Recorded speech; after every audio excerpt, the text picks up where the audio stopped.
Okay, so my project is on Twitter and it's used by journalists, and my name is Paul Hudrick. So first I'm going to go over the pros of Twitter. According to the Wall Street Journal, there are 947 million active accounts. 974. That is a pro because in a way the world has never been more connected. We've never been able to reach so many people as we can right now in our history. It allows readers to connect with content producers, something that content producers have not had the access to do, to communicate directly to their audience and get feedback. It gives news immediacy, the ability to follow an event live.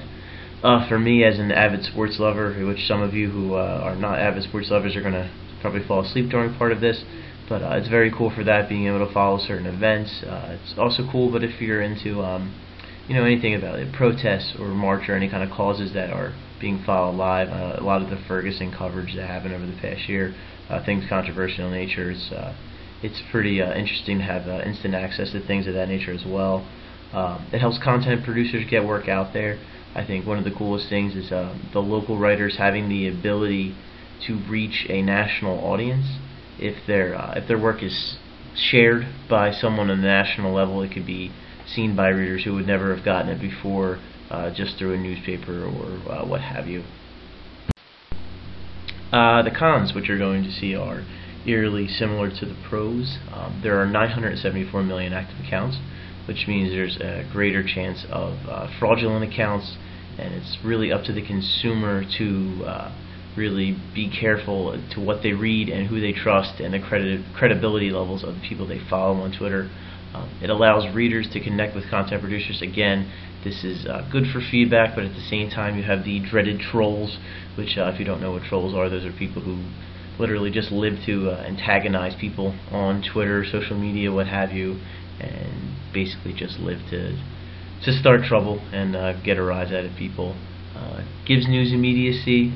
There's now this obsession with getting it right. It's getting it first, which has trumped getting it right, which is very dangerous in this day and age, and that's something that's going to kind of be the crux of this whole presentation here.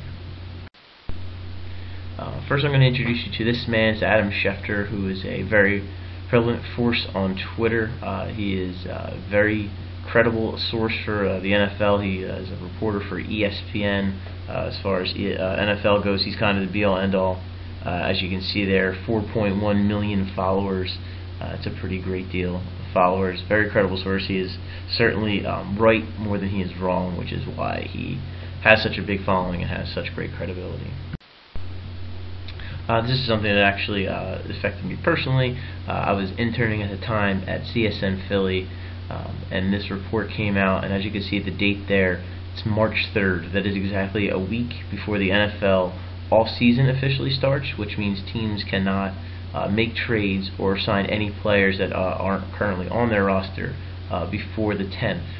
And Schefter had this report out that the Eagles had traded LeSean McCoy, who was their all-time leading rusher, their best running back arguably in the team's history. They had traded him, had an agreement in principle in place a week before the new official business started for the 2015 season. So he was all over that. And then also this news broke actually the day of the new business season, new business year for the NFL.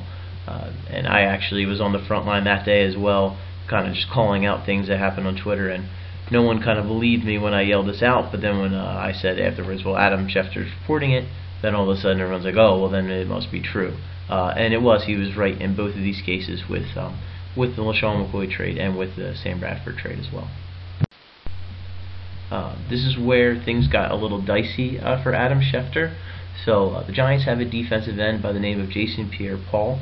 What happened to him was he got into an incident where he set off some fireworks over the 4th of July holiday and was hospitalized, and no one knew the extent of his injuries until Schefter released this. This is actually his actual medical chart, which showed that Pierre-Paul had his right index finger amputated.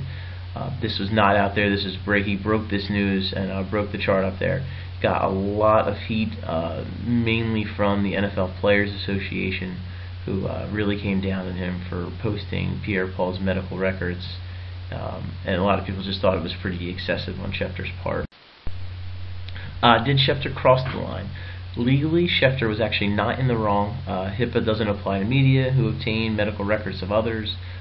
Invasion of privacy does, but First Amendment offers a good legal defense of Schefter. So in this case, from a legal standpoint, no, Schefter actually did absolutely nothing wrong. Not illegal, but was it necessary?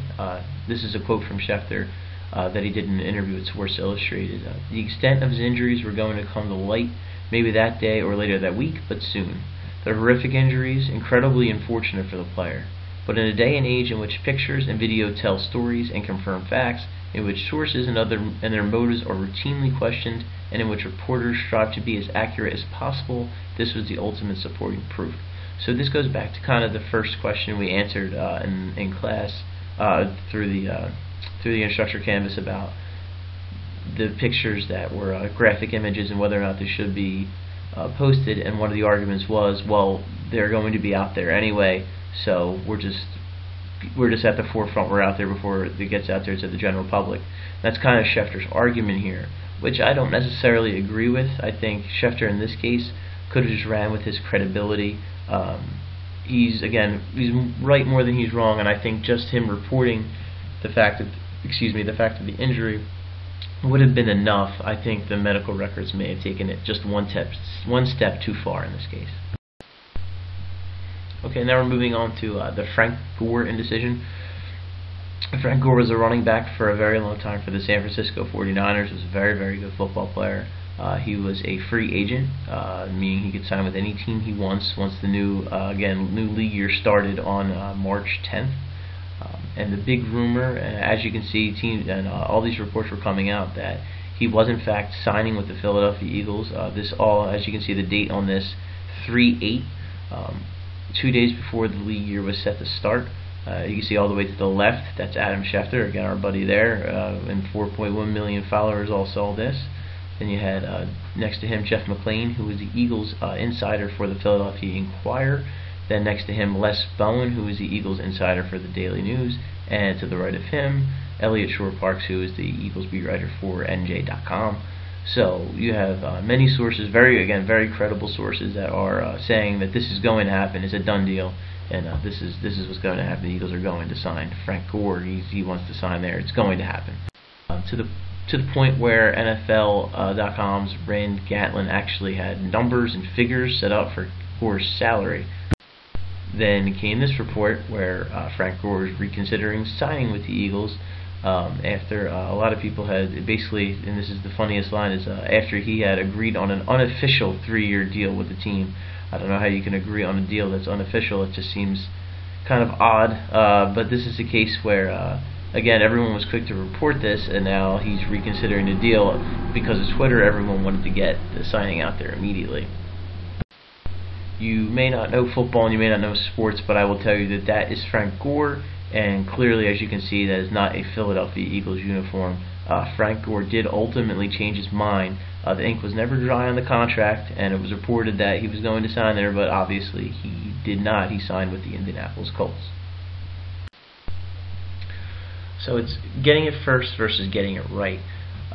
Like I mentioned before, I had the opportunity to intern at CSN Philly, and I actually currently work there part-time. My editor, Andy Schwartz, has been in the industry for a very long time. He started at ESPN a very long time ago, and I interviewed him about a year ago, and he gave me this really good quote about this argument. The biggest advantage is that anyone can be contacted at almost any time, and that's also the biggest disadvantage. You feel like you've lived the job, it never ends, whether you're at home or in the office or on vacation. News can be spread immediately. People no longer are waiting for the evening news or the morning paper. However, with that immediacy and speed comes a tendency to make mistakes, which leads to faulty reporting. There have been plenty of initial reports that have been proven incorrect. Those instances could have been prevented if the proper time was taken to investigate the story before it was reported. Bottom line, slow and right is still better than fast and wrong, and fast and wrong is more prevalent than ever. And that quote really sums up my argument here that, when in doubt, just get it right. The immediacy of Twitter puts added pressure on everyone to get it out fast. Getting it out right is vastly more important. When in doubt, consult with people you trust and go with what you believe to be the right decision after weighing all of the evidence and options.